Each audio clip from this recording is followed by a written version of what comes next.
बिस्मिल्लाहिर्रहमानिर्रहीम अस्सलामु अलैकुम वरहमतुल्लाहि वबरकातुहू।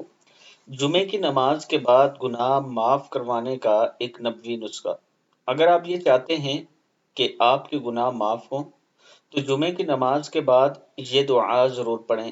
जो आदमी जुमे की नमाज के बाद 100 मरतबा सुब्हानल्लाहिल अज़ीम व बिहम्दिही पढ़े, तो हज़रत मोहम्मद सल्लल्लाहु अलैहि व आलिहि वसल्लम ने फरमाया कि इसके पढ़ने वाले के 1 लाख गुनाह माफ़ होंगे और इसके वालिदैन के 24,000 गुनाह माफ़ होंगे।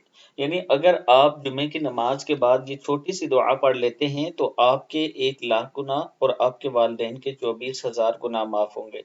इसके साथ 3 कुल जो हैं, ये जुमे की नमाज के बाद 7 मरतबा पढ़ें, अल्लाह ताला का ख़ास करम होगा और जुमे के दिन दुरूद शरीफ का विर्द कसरत से किया करें। बेशक कोई छोटा दुरूद शरीफ सल्लल्लाहु अलैहि व आलिहि वसल्लम ही पढ़ लिया करें, अल्लाह ताला का ख़ास करम और फ़ज़ल होगा।